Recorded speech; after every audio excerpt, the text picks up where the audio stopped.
these are going to be the important metrics within our marketing team. And these are even going to be the important metrics for the different people in our marketing team. And within our finance team, these are going to be the important metrics.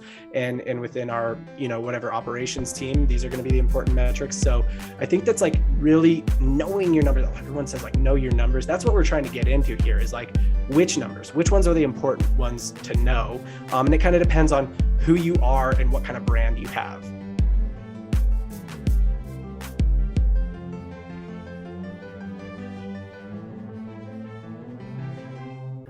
What is up, Modern Commerce listeners? I want to show you an amazing app we've been using called Triple Whale. You can check it out at trytriplewhale.com. It has all of the business health metrics and growth metrics you could possibly need all in one place, right? So everybody can get on the same page. This has revolutionized our ability to help grow brands and collaborate with brands. Everyone can get on the same page on the most important metrics. So if you're a media buyer, you can come into this and you can just use this little pin icon right here, and you can pin to the top the most important stuff to you. So if I'm a media buyer, I might have ROAS, I might have ad spend, I might have new customer ROAS, right? But if I'm an owner, maybe those things aren't as important to me. Maybe I just want, net profit, show me the net profit, show me the sales, right? Show me the number of orders. So everyone on the team can get in line, get, on the same page of what the most important growth metrics are, because it's different for every brand. So grab Triple Whale at trytriplewhale.com. Use it. I promise you it will make your growth path far more clear. And enjoy this episode of Modern Commerce. Hey, Modern Commerce, welcome back. You're here with Casey and John. We've got another episode for you today. Today, we're going to be talking about the 5 e-commerce metrics that you should be watching, but probably aren't. John, these are just like things you totally made up and concocted in your mad scientist laboratory, right? Yeah, nobody's ever heard of any single one of these. Actually, what I do is I just like put combinations of 3 letters together. That's actually what all marketing is. Marketing, when we have marketing meetings, we just like, hey, FLT isn't a thing, right? Like, let's make that a thing. I legitimately think that some people judge how good of marketers others are by how many 3-letter like acronyms they know. Acronyms, yes. No, these are not things that I made up. I am, like much smarter, wiser minds have come to these, key metrics in e-commerce. And we use Triple Whale to track them because Triple Whale is, obviously they're a sponsor of the show, that, but we're going to sort of show how we use it a little bit here. I go into it like right in our spot sort of at the beginning, but we're going to show how we use it. Yeah. Yep. Smarter people came up with these maybe, but we're just smart enough to use them. Right. Yeah. And some of these, maybe we didn't maybe weren't super on our radar before we kind of learned about them via Triple Whale. So first up is this one. It's expressed in Triple Whale as ROAS, just overall ROAS. And I'm going to go to a wider view here and go last 30. It's expressed in Triple Whale as ROAS. I call it MER. Triple Whale says MER and it expresses this in this percentage, but essentially it's how many dollars you are making in revenue per dollar you're spending on ads. High level revenue over ad spend. So you can see a little blended ROAS is total sales divided by total ad spend, or MER is the percentage of revenue that is spent on ads. So this is, this is a new one. This isn't like that hidden. But I think it really kind of came onto people's radar really in the last year or two, like when we started losing tracking on our ad platforms, right? Yeah, absolutely. I think this is like a nice bridge into this. I think you got more like curveballs coming, but this one's like you said, more people are aware of this now. I just like to point out we were on a client call today, and the client actually pronounced the acronym and called it MER, and I was into it. I liked it. And then he had me on board with that. I was going back and forth. Yeah, because like I said, I'm kind of like our resident man, I feel like people are trying to bog us down with all these 3-letter things. And I'm just like, the more we pronounce them, the way more I can get into them. That's cool. So go MER. Yeah, the MER. Yeah, get that MER. Usually for brands, this is complete sweeping generality, but if you don't have a North Star or you're trying to figure out what your North Star is, MER or MER, not a bad place to start. Definitely. Yes, absolutely. Definitely not a bad place to start. It's like a good snapshot of your cash situation, really. Or your cash situation, like, you know, maybe not, maybe you have a big invoice coming up or whatever, like a cash flow statement's better, but like a good, like as of what's happening today in my sales and my spend, because those are a lot of times like the revenues and the costs that go out right away, right? Like I'm spending on ads, like my ad platforms a lot of times are going to bill me like kind of right now, and those sales, you know, Stripe or my payment gateway, they're going to kick me those sales in sometime in the next 2 days. So it's like a really good, here's what like my, you know, my incoming and outgoing like right now, right? Yep. And if you're a brand that, you know, you're like a bigger brand or a more veteran marketer and you're like, I've been watching MER for years, guys. Like this episode's not for me. Well, just hold on. Hold Into on, it. Sally. I don't know Come why your on. name is Sally, but hold on. You might be Sally. I don't know. Yeah, And maybe it is. somebody might be Sally watching this. That'd be cool. For sure, there's Sally's out there. Well, that's inarguable, really. Yeah. So, yeah. But there is stuff coming that is probably pretty helpful for you. So, John, you got the next one ready to go here? I do. So next up, I'm bouncing around on a few different brands here. So this is next up we have, this is a low key one. This is much more low key. And it's this brand, it's this one right here. It's POAS. So I'm going to hover over it. It is gross profit divided by total ad spend. So this is, if you have your costs loaded into Shopify, this stores on Shopify. If you have your costs loaded into Shopify, or if you have your costs, like your cost of goods sold, the cost of your products loaded into Triple Whale, this is, you know, your profit, you know, so revenue minus cost of goods sold over ad spend. So you're making $2, and so this brand's making $2.16 in profit after their cost of goods sold for every dollar they're spending on ads. And this is a good one too. It's more low key and not a lot of people watch it, but it's like a great indicator of like, this is there's a couple kind of good ones today that I'm going to use. This is a great indicator of like, yeah, I mean, like back in the day, we used to just like every day be filling out these spreadsheet lines to figure out like how much profit did we make today, which is, you know, that's another one, like net profit, right? It's down here somewhere, net sales. No, that's net sales, but net profit's another one you could watch, but profit on ad spend is a really good one because it's like, how much profit did we make today compared to how much ad spend? Now, you know, do you always want it to be 216? Maybe not. That's a very good, very high POAS, you know, maybe not as aggressive growth as some, but yeah, no, like so kind of one of my favorite indicators of like how much we can really be scaling. Yeah, you know, I wonder something here, and this is kind of out of left field. I don't know how you're the guy I'd ask this about. We just did an episode not too long ago about which one's better, like venture backed or bootstrapped. And if you want to watch that episode, it's with a great guest, Robert Rahill. Go ahead and hit the card. I'm definitely going to put one up here for that. And John, I wonder what you would say. Is this maybe extra helpful, or is it not as helpful to brands that like aren't profitable yet? Is that even like relevant to them? Like, is POAS negative? Right. Yeah. But POAS will be low, right? Like it will be, you know, below 1. So it's not negative. Because it's it's a function of, if I sell $100 product and that product costs me, you know, $50, and I sold, you know, let's say I sold 10 of them today, so I have $500 in gross profit, and I spent $500 on ads, then my POAS will be 1, right? And essentially, it's like I broke even today. That's what I did, right? Like all said and done, I broke even today. But yeah, the venture backed. Yeah, I mean, they're going to have a POAS sometimes very low. It's illuminating, you know. Right. They're typically looking at different key metrics. Other ones that we'll actually kind of go over, that not bad key metrics, but different ones. Sweet. Awesome. Okay. Yeah. Can't wait to see what you got cooked up for. Yeah. So next up is one of those metrics that they would look at, and one that I would definitely recommend looking at too.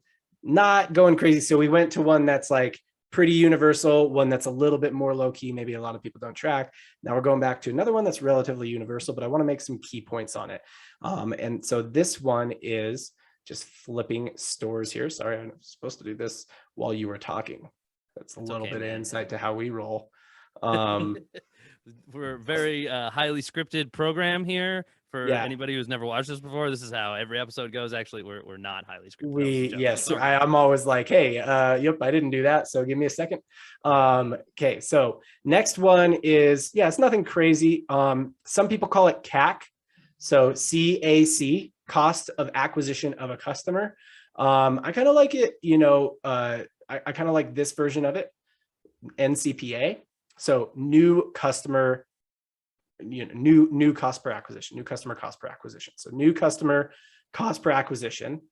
And what this is total blended, right? So people have a tendency to go into like Facebook and look at cost per purchase, or go into Google and look at cost per purchase and call that their CPA, which I suppose is fine.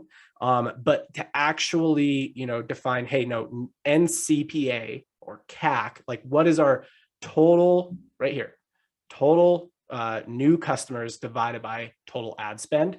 That's really important to track. Now it is a metric that requires other metrics to, for you to know like how important it is, right? Like what should it be?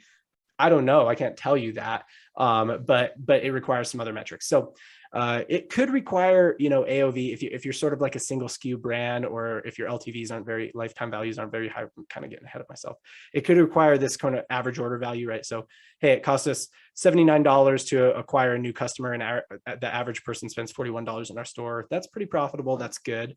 But another one that, under that heading of NCPA that I think is also very valuable is this NC ROAS. So this is, our ROAS. So this is our overall ROAS, or our MER. But this is, and I hit that at the beginning, right? So this is every revenue dollar for every dollar we've spent on ads in this period. $10.91 in revenue for every dollar we spent on ads in this period. This one is $4.63 in revenue from new customers for every dollar we've spent on ads in this period. So again, a really good signal of like, hey, I have space to scale and get more new customers in the door. So this is kind of like NCPA, NC ROAS. I'm sort of lumping them under the same sort of CAC or NCPA umbrella of being an important metric to watch. And a little bit of content, like some of that has to do with our next ones too. But Casey, I'll stop talking there for a second because I've been talking for a minute, so I'm gonna let you get in here. Yeah, I mean, I know where you're going already, because we are not scripted. We're lightly scripted. So I know where you're going. But even if I didn't, I work with you. I've worked with you long enough to where I know where you're going. Anyway, when you bring up CAC, I mean, it really does go hand in hand with another particular metric that you're getting to. I know that. But yeah, to that, like, I think it's just really important to know that, like, you're in your mind, even not even on a dashboard, that you're framing these particular metrics that are just nuanced enough. Like, they should be nuanced in your brain too. It's great to have a dashboard, but like, if you're not thinking about stuff the right way, like you said, some brands look at the like cost per purchase in Facebook and they go, that's the CAC, right? Like, and it's just, even if you don't have a dashboard accounting for all this, you need to know the difference in your brain first and foremost, I think. Right. Yeah. So, and I'm going to just make sure that I've got, sorry, I ended up getting a weird view here, so again, just stalling for a second while I get this laid out how I want to illustrate my next metric. But yeah, to be framing it in your brain, like you said, and ultimately it's like, it kind of reminds me of like that Office quote, or not quote, but like that exchange when like Michael finds out Ryan's in business school and he's like, ask me a business question. And do you remember what he asks? He says like, he's like, is it, like, this is funny, this because it's like one of my favorite. Is it more expensive to sell something to a new customer or a previous customer? And Michael's like he like doesn't even, of course, Michael has no answer for this, right? And Ryan's like, it's 5 times more expensive to sell something to a new customer. And that's like researched over years. And that was, probably 2001, right? But I would say it's still relatively true, right? Like we see this across many brands. Yeah, sweeping generalization, right? Like, not true to everybody, but definitely, yeah. A nice thing to have in your head as a nice like general benchmark, I guess, because definitely the principle is true. If you can't more effectively sell to people who have already bought some of your products before, you need to probably really look into like the quality of your products and like the customer service experience that you're really putting out there. Because if people are like, I absolutely will not come back again, you got bigger problems than like metrics you're watching in a dashboard, probably. You could be a certain kind of brand, if you only sell. Sure. Okay. Yeah. If you're selling coffins, hopefully you're not. Hopefully families aren't buying coffins on like buy 2 get 1 free. Yeah, I mean, look, be if you're Yeti and you sell microphones, your LTV might not be crazy high, or it might take a long time for somebody to come back. But yeah, no, I mean, if you have other stuff to buy, and right, exactly. Product quality is not something we get into a lot on the show, or like customer experience is not something we get into a lot on the show. But honestly, we should probably have a guest on it, because that's probably the main driver of this next metric, which is, now that it's loaded, is LTV, or lifetime value of a customer. So I actually love the layout of this, right? It is, am I on the right screen? You can see this? Yep. So I love the layout of this. So we've got, just moving my own face around here on my screen. NCPA, which we just talked about over here on the left, like new customer cost per acquisition, average first order value. And this is, they lay it out by month, by cohort, right? So I could go back even further, but I'm back 1 year right now. So first order value, but then we have, month one value. Month 0 is by the end of that first month, but month 1 value, month 2 value, month 3, month 4. And then we have it all aggregated into averages down here. So the way I like to look at this is, what is my typical NCPA over this period? And then what's my first order value? That's all good to know. 90 days, or month 3 and month 6, I like kind of see those as key moments, because oftentimes, like, already on my first order value on this store, you can see, hey, maybe we need, maybe we don't have very good margins, and we need to make $10 for every dollar, now let's say $5 for every dollar we spend on ads. This $45 first order value, that's kind of not working with our February and January NCPAs, right? Because we're a little bit under.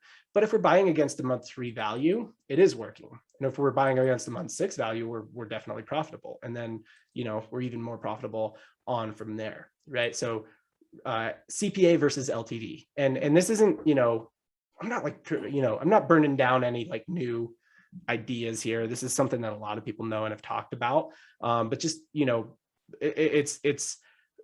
is shocking the number of brands that are actually relatively far along their growth journey that like don't really have a good handle on what their lifetime values are. Yeah. And I know we kind of, I don't want to speak out of both sides of our mouth, but sometimes if you have like just a slam dunk product, I think sometimes you could almost fall victim to like looking at an oversimplified view of things, because you're just, it's not a matter of whether or not you're profitable. It's a matter of how profitable are you. So you're not looking necessarily at these like finer metrics. So Right. For people who really, I don't want to say like if you're hurting but like, if every little bit matters to you, which I mean, I think at a certain level of growth, that's when every little bit especially matters, because it's all about scale, right? Like, Right. so that's Yeah. when you really need to be dissecting these metrics into these like little bit finer points, like, not just value of the first time buy, but value over a lifetime, value over different amounts of time even. I heard somebody say the other day at scale, business is just a game of finance, and it's so true. So this is another really cool little like breakdown or way to cut your data. So I'm just going to show you something here. So like, look at this here. So this is across our whole store. First order value, 45.21, 3 month, 55.62, month 6, 61.72. That's all good. I'm actually going to break this out into a percentage here. So we can see at month 3, we've got a lift of 118%. So on average, by month 3, our average value of a customer is 118% higher. So let's just focus in on that. Just easy to remember, right? So just to recap, here's the numbers to remember before I switch my screen. First order value, 45.21.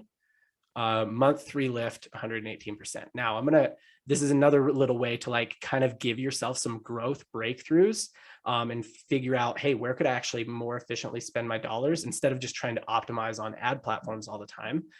You can do these segments, right? So maybe I just want to say, okay, well, what about people who just come in on this product of this shampoo, the Clean Tea Tree shampoo, right? So I'm going to apply that. Cohort data takes a minute to load, so you got to be a little bit patient with it because it's pulling a lot of customers' data over a long period of time. Spoiler alert, though. This is cool. This shit's cool. Yeah, yeah. I was showing Casey this before, and he was like, I mean, I think I've gone over it before, but it's still like, yeah. So here we go. We're on Clean Tea Tree shampoo, right? I'm going to switch this back to the LTV model so we can see the numbers. So first order value, do you remember what it was before, Casey? 44 something, 45 something. 45 something. So Yep. First order value much higher here, 70.62. Month 3 value 90.89. Ooh, that's nice. What does that look like in a percentage? 126%. Do you remember what this was before? Yeah, it wasn't that high. I know that. It was 100, yeah, it was 118. Yep. So this is like, okay, this product, it has a higher first order value and it has a better LTV lift. And if we were paying attention on the back end here, it actually keeps lifting much better. So it has a better like LTV growth curve, right? So acquiring a customer on this product is like a lot more valuable than acquiring in two ways. That, I mean, it's right. Yeah, a lot more valuable immediately and in the long term, like for your future growth of your future business next year's business. So this is the little hack here. You see NCPA went away here. The reason NCPA went away is because we no longer know, well, how much of our ad spend was dedicated to this product. So I love, this is one of my, like, when I audit new brands, one of my favorite things I go into is I find their best acquisition products from a first order and LTV lift, like kind of combination. So with this brand, this one is one of the best products. And then I go across the ad platforms and I look at how much did we spend in March 2021. And then I switch to this view here. And I see, okay, we had 172 people who made their first order with this product in March 2021. How much did we spend? Once I know that spend, I know the customer, I know the NCPA.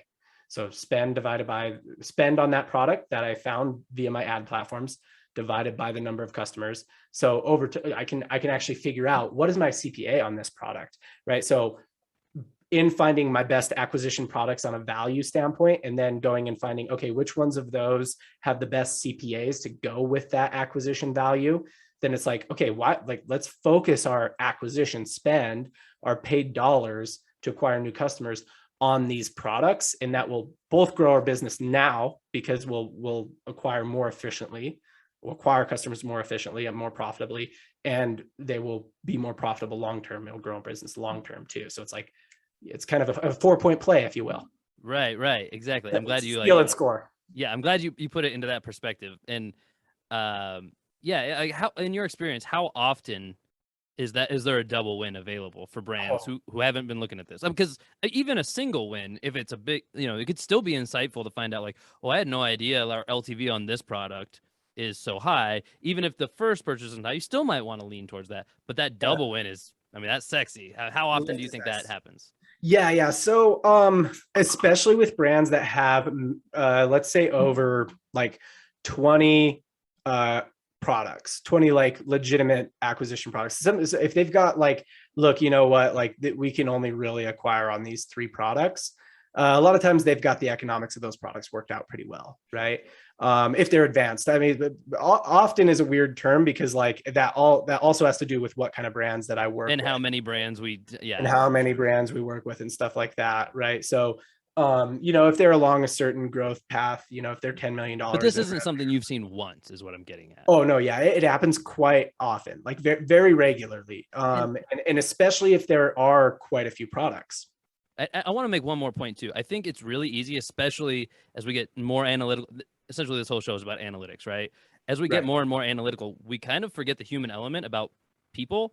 And I think it's worth mentioning that it's reasonable to assume that in this like A universe versus B universe, where we acquired said person on one product versus another, this could be the same person even becomes more valuable over a lifetime, not just initially, because they had back to that customer experience, your experience in getting a certain product first might change it completely. It might be, I just switched like soap brands, and I bought a first bundle and it just happened to be, I thought I would like those, I almost said flavors. They're not flavors of soap, scents, I guess. Yeah. And I actually didn't like them a lot.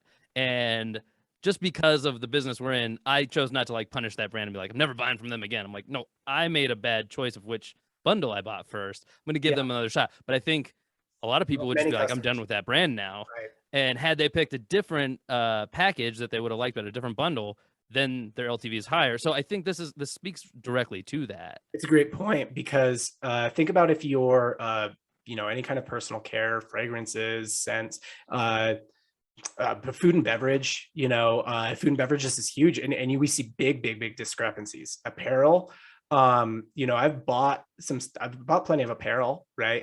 And sometimes that first purchase is like, this is really nice. And I'm gonna buy something at some point, I'm gonna buy something from this brand again, and sometimes it's like, oh, I'm immediately gonna go buy 5 more of these because I love it, right?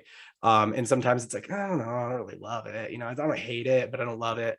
Right. And so it's like that first product experience, like if you want to break down like objectively, not just your assumptions and your feedback from customers, that's all important, that's fine, but you want to break down objectively, like what products, when we put them in a new person's hand, is giving them the best experience. This is a great way to do it.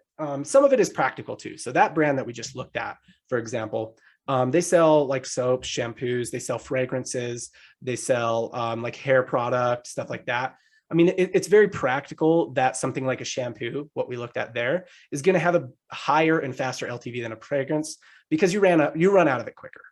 So there's some practicality to it, and sometimes you'll just know, like, logically that makes sense. But you'll also be surprised sometimes. And then looking within product categories, it's like, well, we have 5 shampoos. This one creates more valuable customers, which you could restate to say this one is more valuable to our customers. I This love one what is you said creating that. more valuable in customers' lives. I love the way you said that, because a lot of brands deal with subjectivity of like, like you said, like when you're buying clothing, it's subjective which pattern somebody would like better than another pattern, but you're bringing some objective analysis to the subjective nature of that decision. And you might not say it, but I'll be willing to say it because I don't mind being wrong too.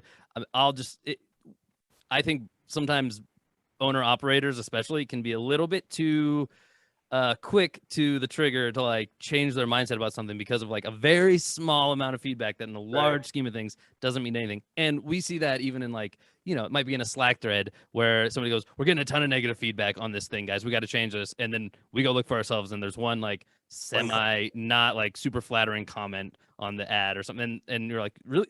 In your mind, you saw that as like, we got to stop everything. Like, so this can kind of help you see the forest through the trees. Yeah. Well, I mean, think about it like this, right? Like, if you were to ask most owner operators, like, what's your hero product? How would they probably?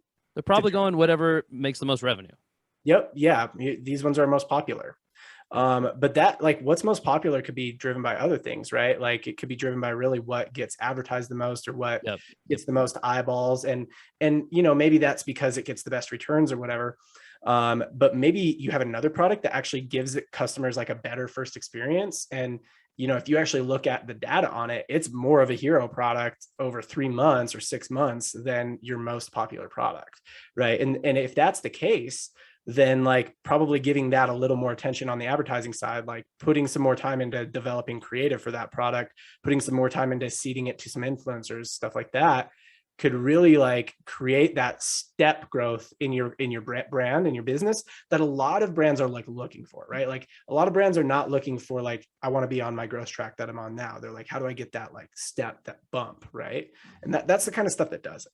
Yeah. And we use the phrase like none of them are your babies, like, right? Like you got to treat all the products like they're equals. Like not one of them should be more important to you because, if you're a soap company, because you use a certain scent of soap doesn't mean you have to market it as your number one best soap. That might not be true. That might just be your number one personal best soap, not the brand's. Yeah, or another way that they would do it is maybe by reviews. But again, there's some misleading things there. Like there's certain products that people are more apt to review than other products. Or even if you look at like that's one of the things wrong with like a rating system is 1 0-star review drastically alters the like the something average, that has less volume of reviews. Yeah. The average is not the mode, right? That's where like the analysis there would be different. So anyway, we're getting a little in the weeds there. Getting a little mathy. Getting into some math. Anyway.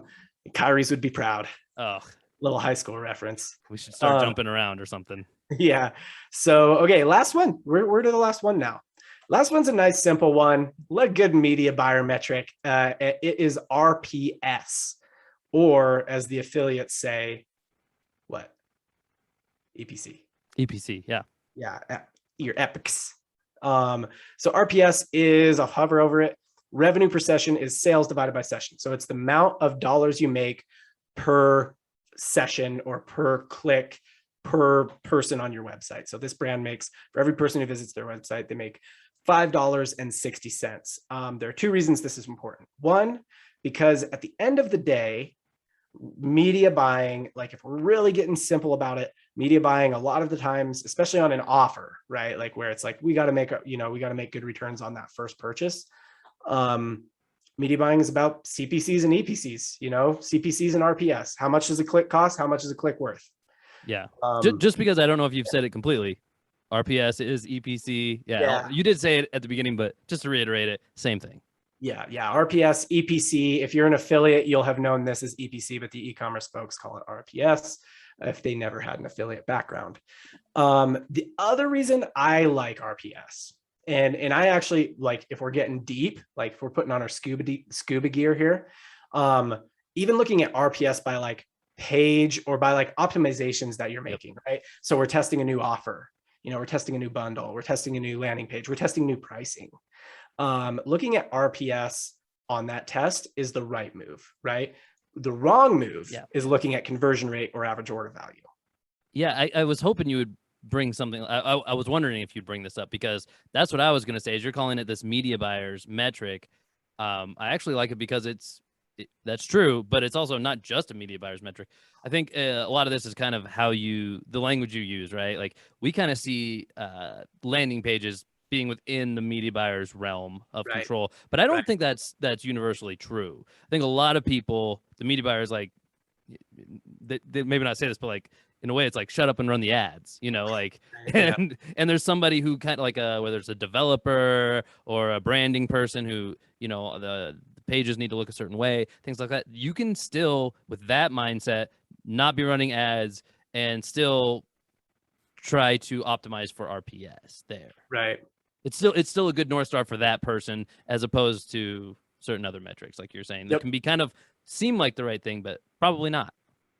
Right. So, like for example, I think that a lot of times an optimizer, a CRO person, a conversion rate optimization person, will make a change or do something. And most people who are like professional conversion rate optimization people know about EPCs or RPSs. But they make a change and they'll be like, well, we lifted conversion rate by 30%. Yeah.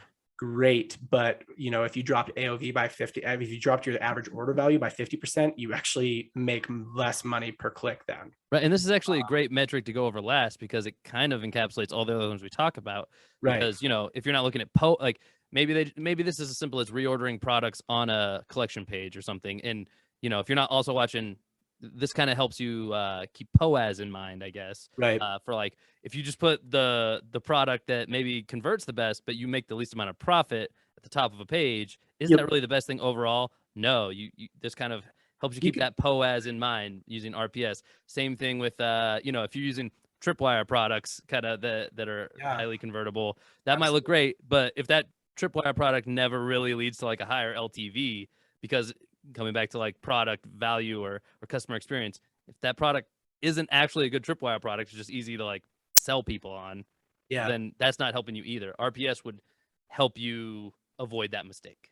Right. Yeah. I mean, and you could break it even down further and go PPS, right? Profit per session. That might be difficult to break down on a page by page basis and still be nimble in your testing. But yeah, I mean, it's a great, if you're typically trying to maintain a certain profit margin, so RPS gives you a good, high level signal of how profitable is this change or this offer, this change to this landing page, whatever it is, this change to pricing. And we're marketers, right? So the name of this episode itself is a little bit markety, even though I don't know if that's a word. I think on New Girl, they use the markety. Markety. We'll go with that. But I don't think that our intent here is to be like, no matter who you are, you need to start factoring in all 5 of these metrics. I think for most brands, though, there's probably hopefully one that jumps out, whether you're monitoring it or not. I can't imagine a brand where one of these shouldn't really be on their radar. Right. Yeah, and that's actually what I'm doing here. So actually RPS, if you're, really focused on CAC and LTV ratio, you might not be so focused on RPS actually, right? I mean, whoever's optimizing your landing pages and stuff like that, they might be, but they're more just focused on did this lower the CAC, right? Did this, NCPA, I switch between acronyms, and I shouldn't do Well, it's that. the same way how we say ROAS, but we might mean MER MER. nowadays. Because how often are we actually talking about ROAS in ad accounts Right. without an ad account open? We're always qualifying it by saying the platform ROAS or the Facebook reported ROAS. Yeah. So yeah, if you're really focused on CAC to LTV ratio, there's a good chance you're actually not that focused on RPS because you have a brand that is more LTV focused, right? So maybe you have a food and beverage brand, or you have a niche based brand like a pet brand or a baby brand or a survival brand or something like that. Whereas if you have more of like what we might call like an offer, quote unquote, right? Maybe you sell Yeti microphones, or maybe you sell, a CrossNet game, or or something like that. Like cornhole, maybe you sell a cornhole set. That's a bad example, John, because I buy cornhole sets by like the Sixes. I got like full-fledged tournaments going on in my backyard. Right. Yeah. Okay. So maybe some people are high LTV, but like maybe you sell something that like by nature, like, all this advice everybody gives to like raise your LTV. It's just not that practical to you. And what probably is practical to you is diversifying and going and selling in retail and diversifying your sales distribution channels. Then RPS is what you're going to focus on more on the DTC side, right? How much do my clicks cost, and how much are they worth, right? So yeah, it's a good point, right? Or POAS, you might be really focused on POAS. So it's a good point. Like, not all of these are relevant to everybody, but if you watch this, think about your brand and think about like, yeah, if you're watching that LTV stuff and you're like, oh, that's really interesting, I want to know that. CAC, LTV, those are probably the important metrics to you. If you looked at it and you're like, hey, RPS, yeah, or POAS, like that's a really cool little hidden metric. Yeah, you're probably more of like, RPS, POAS, those are probably the combos. MER, it's pretty valuable to everybody. And not for nothing, if you're one of those people who just likes to impress all these like abbreviated like acronyms, like here's a few more for you. So it's got a bunch of them. Yeah. You got some nice ones. So you refilled the arsenal. Man, this is a pretty fully packed episode, I would say. I think there's a lot of stuff here that's pretty, and I John, you're the marketing mind, man. I think a lot of people might need a second watch through this one, even like, especially if you do take our advice and start looking at some of these, even just one new metric, come back a week later after you start like kind of thinking around that, watch it again. And I think a lot of the examples and the commentary around some of these metrics will start to make more sense. There's probably a little bit more meat left on that bone to get as far as like learning. But John, hey, it's that time again. We got this thing we got to do. Call it the parting shot on this show. If you're new, we do one of these every episode. If you don't trust me, go back and watch whatever episode I decide to put up here right now. It's probably The Price is Right. It might be The Price is Right. Yeah. I mean, I get excited. Casey's favorite episode. I get excited. We've done 2 of them now. There's no way we're done. I'll put it like that. Yeah. But John, oh, sorry. Go ahead. Yeah, no, that's a good way to put it. So this is John's parting shot. John, take it away. My parting shot. Ready, set, go. Okay, yeah. So I think that I kind of said it earlier, like at scale, as you grow, like business is it's a game of finance, right? And we've said a lot, like knowing your strengths and weaknesses of brand and stuff like that, but like knowing your financials and like what metrics are important to you as a founder, owner, operator is very important. And then like from there, you kind of create these trees, right? Of like, well, if those are the main North Star metrics, then we know that like, hey, our marketing team, these are going to be the important metrics within our marketing team. And these are even going to be the important metrics for the different people in our marketing team. And within our finance team, these are going to be the important metrics. And within our, whatever operations team, these are going to be the important metrics. So I think that's like really knowing your numbers. Everyone says like, know your numbers. That's what we're trying to get into here is like, which numbers, which ones are the important ones to know. And it kind of depends on who you are and what kind of brand you have. But yeah, at the end of the day, like kind of giving yourself the opportunity to look at a lot of different like metrics, numbers to determine, hey, like these ones are really correlative to success for me. That's pretty key to continuing to grow your business and not putting yourself in a really, really bad cash situation that you did not expect. Couldn't have said it better myself. If you know somebody else who might benefit from this, share this with them. And as always, thank you for joining us, Modern Commerce. John, thank you for joining me on this episode. I had fun as always. Please remember to like the video, comment, let us know what you think about these. Tell us what your favorite metric is. Subscribe to the channel. hit that bell icon to get notifications about whenever we drop new videos on the Modern Commerce channel. And until next time, we'll see ya.